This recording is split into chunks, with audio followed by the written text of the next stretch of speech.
Finesse jigs are awesome tools that catch bass in a wide depth range, and they will put a lot of fish in your boat.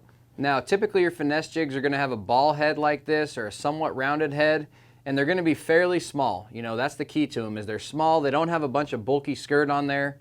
And generally I like to use just a traditional, jig trailer, something that doesn't have a whole bunch of flap to it. Now, these jigs work really well in the winter time, or if you fish up in a river that has a lot of current, you can cast that finesse jig up there and let it bounce down and roll around on the rocks, and it will catch you a bunch of bass. These jigs really are made to be fished on the bottom and are made to be fished around rocks. I catch a ton of fish flipping that bait up there on the rocks and hopping it down, and what it imitates to a bass is a crawdad. So I want to tell you guys the exact rod, reel, and line weight that I use when I'm throwing a finesse jig. My rod length and weight and everything is normally going to be a 7-foot to a 7'3" medium heavy action rod. In some companies, a medium heavy is going to feel more like a heavy, or vice versa, but you want to have a rod that's got a good solid backbone so you can drive that hook home.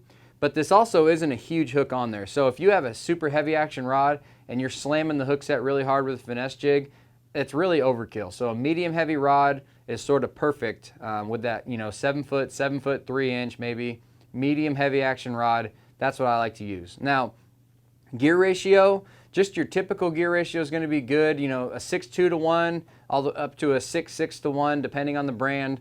But that's the gear ratio bait casting reel I use. And then it's got to be a bait caster. And then with the line size, I'm going to always use fluorocarbon line when I'm fishing a finesse jig. I like to typically use 15 to 17 pound test fluorocarbon line.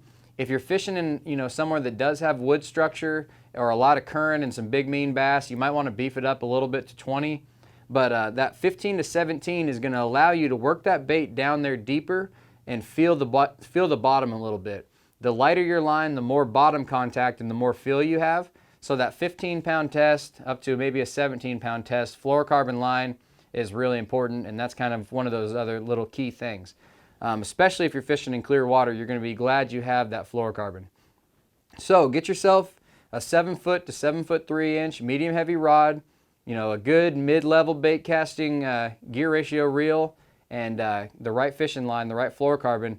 And this finesse jig is an awesome tool. It's a great tool to learn how to use, and it catches some big bass that are eating crawdads.